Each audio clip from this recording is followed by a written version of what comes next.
मासिक पाळीत महिलांनी चुकूनही या 3 गोष्टी करू नका. स्वामी समर्थ काय सांगतात चला जाणून घेऊया. नमस्कार मित्रांनो, स्वामी भक्तांनो, आजचा विषय प्रत्येक स्त्रीसाठी, प्रत्येक आईसाठी, प्रत्येक मुलीसाठी खूप महत्त्वाचा आहे. मासिक पाळी ही काही अपवित्र गोष्ट नाही. ती स्त्रीच्या शरीराची नैसर्गिक आणि देवाने दिलेली पवित्र प्रक्रिया आहे.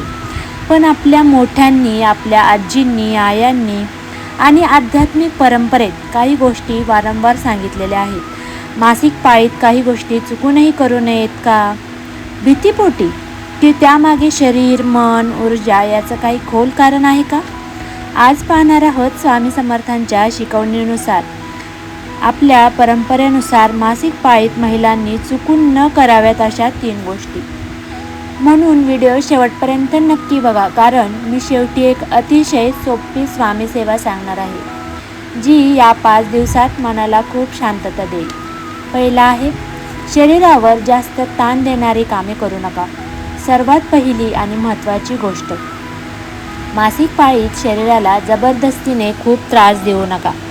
अनेक महिलांना काय करतात, दुखत असतानाही, थकवा असतानाही, कंबरदुखी, पोटदुखी, अशक्तपणा असतानाही सगळं स्वतःच करत राहतात.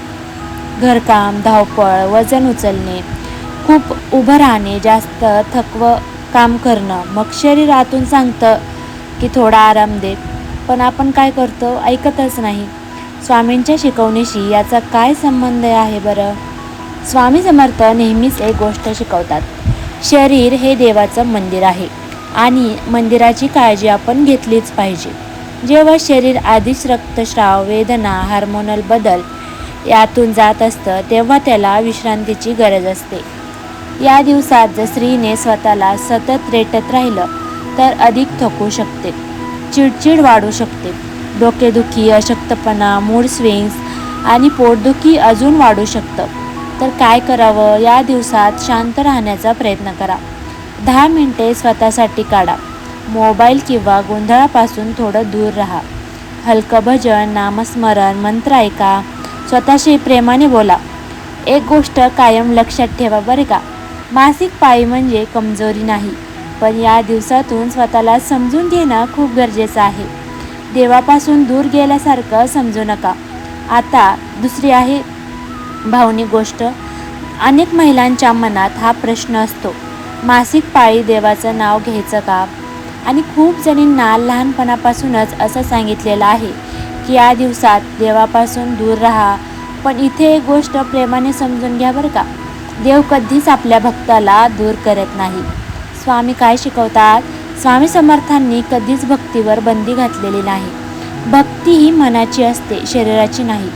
हो, आपल्या घरातील परंपरा, नियम, संस्कार आणि असू शकतात, वेगळे असू शकतात. काही घरात देवघराला हात लावत नाहीत, पूजा करत नाही, काही गोष्टी टाळतात. हे श्रद्धा आणि परंपरा म्हणून असू शकतं. आता त्याचा आदर ठेवायला हरकत नाही. पण चूक कुठे होते? चूक इथे होते की स्त्रीला स्वतःला कमी समजू लागतात. तिला वाटू लागतं, मी अशुद्ध आहे, देव माझा ऐकणार नाही. हे अजिबात बरोबर नाही. लक्षात ठेवा, तुम्ही देवापासून दूर नाही. स्वामी तुमच्याजवळ तितकेच आहेत. फक्त बाह्य नियम असू शकतात, पण भक्ती थांबत नाही. काय करा? तर तुम्ही ह्या दिवसात तुम्ही अगदी सहज मनातल्या मनात श्री स्वामी समर्थ जपू शकता. स्वामी समर्थांचा फोटो पाहून नमस्कार करू शकता, भजन ऐकू शकता, ध्यान करू शकता. फक्त डोळे मिटून स्वामींना मनात आठवू शकता. देवाला तुमचं मन पाहिजे असतं, शरीराची अवस्था नाही. इथे एक गोष्ट खूप स्पष्ट सांगते, हा व्हिडिओ भीती पसरवण्यासाठी नाही आणि अंधश्रद्धा वाढवण्यासाठी सुद्धा नाही. मासिक पाळी ही नैसर्गिक प्रक्रिया आहे. जर कुठल्या परंपरा पाळत असाल तर त्या आदराने आणि समजून पाळा, पण स्वतःला कमी लेखू नका. जर खूप वेदना होत असतील, खूप जास्त ब्लिडिंग होत असेल, चक्कर, अशक्तपणा, उलट्या किंवा असह्य त्रास होत असेल, तर त्याला फक्त सामान्य म्हणून सोडू नका. डॉक्टरांचा सल्ला घ्या, कारण श्रद्धा आणि वैद्यकीय सल्लासुद्धा काळजी दोन्ही महत्त्वाचं आहे.